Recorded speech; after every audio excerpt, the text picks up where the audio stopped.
Capítulo 4. Cuando Jane y Elizabeth se quedaron solas, la primera, que había sido cautelosa a la hora de elogiar al señor Bingley, expresó a su hermana lo mucho que lo admiraba. «Es todo lo que un hombre joven debería ser», dijo ella, sensato, alegre, con sentido del humor. Nunca había visto modales tan desenfadados. Tanta naturalidad con una educación tan perfecta. «Y también es guapo», replicó Elizabeth, lo cual nunca está de más en un joven. «De modo que es un hombre completo». Me sentí muy adulada cuando me sacó a bailar por segunda vez. No. Esperaba semejante cumplido. ¿No te lo esperabas? Yo sí. Esa es la gran diferencia entre nosotras. A ti los cumplidos siempre te cogen de sorpresa, a mí, nunca. Era lo más natural. Que te sacase a bailar por segunda vez. No pudo pasarle inadvertido que era 5 veces más guapa que todas las demás mujeres que había en el salón. No agradezca su galantería por eso. Bien, la verdad es que es muy agradable. Apruebo que te guste. Te han gustado muchas personas estúpidas. Lizzie, querida. Oh. Sabes perfectamente que tienes cierta tendencia a que te guste toda la gente. Nunca ves un defecto en nadie. Todo el mundo es bueno y agradable a tus ojos. Nunca te he oído hablar mal de un ser humano en mi vida. No quisiera ser imprudente al censurar a alguien, pero siempre digo lo que pienso. Ya lo sé, y es eso lo que lo hace asombroso. Estar tan ciega para las locuras y tonterías de los demás, con el buen sentido que tienes. Fingir candor es algo bastante corriente, se ve en todas partes. Pero ser cándido sin ostentación y premeditación, quedarse con lo bueno de cada uno, mejorarlo aún, y no decir nada de lo malo, eso solo lo haces tú. Y también te gustan sus hermanas, ¿no es así? Sus modales no se parecen en nada a los de él. Al principio desde luego que no, pero cuando charlas con ellas son muy amables. La señorita Bingley va a venir a vivir con su hermano y ocuparse de su casa. Y, o mucho me equivoco, o estoy segura de que encontraremos en ella una vecina encantadora. Elizabeth escuchaba en silencio, pero no estaba convencida. El comportamiento de las hermanas de Bingley no había sido a propósito para agradar a nadie.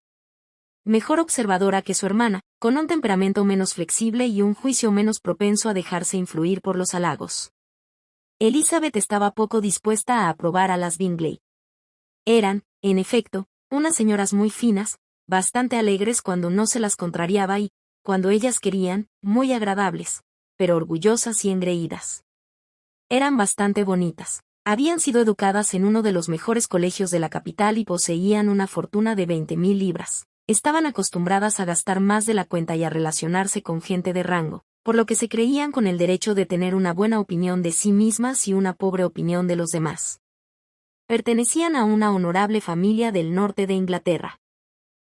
Circunstancia que estaba más profundamente grabada en su memoria que la de que tanto su fortuna como la de su hermano había sido hecha en el comercio.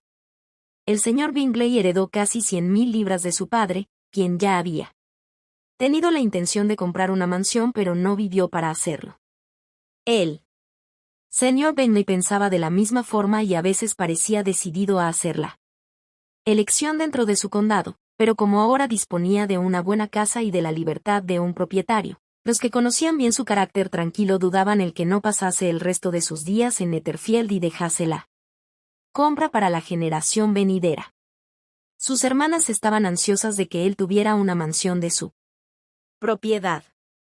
Pero aunque en la actualidad no fuese más que arrendatario, la señorita Bingley no dejaba por eso de estar deseosa de presidir su mesa, ni la señora Hurst, que se había casado con un hombre más elegante que rico. Estaba menos dispuesta a considerar la casa de su hermano como la suya propia siempre que le conviniese. A los 2 años escasos de haber llegado el señor Bingley a su mayoría de edad, una casual recomendación le indujo a visitar la posesión de Netherfield. La vio por dentro y por fuera durante media hora, y se dio por satisfecho con las ponderaciones del propietario, alquilándola inmediatamente. Entre él y Darcy existía una firme amistad a pesar de tener caracteres tan opuestos. Bingley había ganado la simpatía de Darcy por su temperamento abierto y dócil y por su naturalidad, aunque no hubiese una forma de ser que ofreciese mayor contraste a la suya y aunque él parecía estar muy satisfecho de su carácter. Bingley sabía el respeto que Darcy le tenía, por lo que confiaba plenamente en él, así como en su buen criterio. Entendía a Darcy como nadie. Bingley no era nada tonto, pero Darcy era mucho más inteligente. Era al mismo tiempo arrogante, reservado y quisquilloso, y aunque era muy educado, sus modales no le hacían nada atractivo. En lo que a esto respecta a su amigo, tenía toda la ventaja. Bingley estaba seguro de caer bien donde quiera que fuese, sin embargo Darcy era siempre ofensivo. El mejor ejemplo es la forma en la que hablaron de la fiesta de Meryton.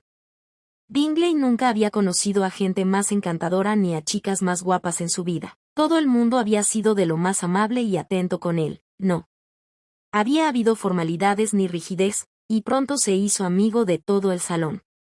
Y en cuanto a la señorita Bennet, no podía concebir un ángel que fuese más bonito. Por el contrario, Darcy había visto una colección de gente en quienes había poca belleza y ninguna elegancia. Por ninguno de ellos había sentido el más mínimo interés y de ninguno había recibido atención o placer alguno. Reconoció que la señorita Bennet era hermosa, pero sonreía demasiado. La señora Hurst y su hermana lo admitieron, pero aún así les gustaba y la admiraban. Dijeron de ella que era una muchacha muy dulce y que no pondrían inconveniente en conocerla mejor. Quedó establecido, pues, que la señorita Bennet era una muchacha muy dulce y por esto el hermano se sentía con autorización para pensar en ella como y cuando quisiera. Capítulo 5. A poca distancia de Longbourn vivía una familia con la que los Bennet tenían especial amistad. Sir William Lucas había tenido con anterioridad negocios en Meryton, donde había hecho una regular fortuna y se había elevado a la categoría de caballero por petición al rey durante su alcaldía. Esta distinción se le había subido un poco a la cabeza y empezó a no soportar tener que dedicarse a los negocios y vivir en una pequeña ciudad comercial, así que, dejando a ambos se mudó con su familia a una casa a una milla de Meryton, denominada desde entonces Lucas Lodge, donde pudo dedicarse a pensar con placer en su propia importancia, y desvinculado de sus negocios, ocuparse solamente de ser amable con todo el mundo. Porque aunque estaba orgulloso de su rango, no se había vuelto engreído, por el contrario, era todo atenciones para con todo el mundo. De naturaleza inofensivo, sociable y servicial, su presentación en St. James le había hecho además cortés. La señora Lucas era una buena mujer aunque no lo bastante inteligente para que la señora Bennet la considerase una vecina valiosa. Tenían varios hijos. La mayor, una joven inteligente y sensata de unos 20 años, era la amiga íntima de Elizabeth. Que las Lucas y las Bennet se reuniesen para charlar después de un baile era algo absolutamente necesario, y la mañana después de la fiesta, las Lucas fueron a Longbourn para cambiar impresiones. «Tú empezaste bien la noche», Charlotte dijo la señora Bennet fingiendo toda amabilidad posible hacia la señorita Lucas. «Fuiste la primera que eligió el señor Bingley». «Sí, pero pareció gustarle más la segunda». «Oh. Te refieres a Jane, supongo, porque bailó con ella 2 veces». «Sí. Parece que le gustó, sí, creo que sí. Oí algo, no sé, algo sobre el señor Robinson. Quizás se refiera a lo que oí entre él y el señor Robinson, no se lo he contado». El señor Robinson le preguntó si le gustaban las fiestas de Meryton. Si no creía que había muchachas muy hermosas en el salón y cuál le parecía la más bonita de todas. Su respuesta a esta última pregunta fue inmediata, la mayor de las Bennet, sin duda. No puede haber más que una opinión sobre ese particular. No me digas. Parece decidido a... Es como si... Pero, en fin, todo puede acabar en nada. Lo que yo oí fue mejor que lo que oíste tú, ¿verdad, Elizabeth? Dijo Charlotte. Merece más la pena oír al señor Bingley que al señor Darcy, ¿no crees? Pobre Elisa. Decir solo, no está mal. Te suplico que no le metas en la cabeza a Lizzie que se disguste por Darcy. Es un hombre tan desagradable que la desgracia sería gustarle. La señora Long me dijo que había estado sentado a su lado y que no había despegado los labios. ¿Estás segura, mamá? ¿No te equivocas? Yo vi al señor Darcy hablar con ella.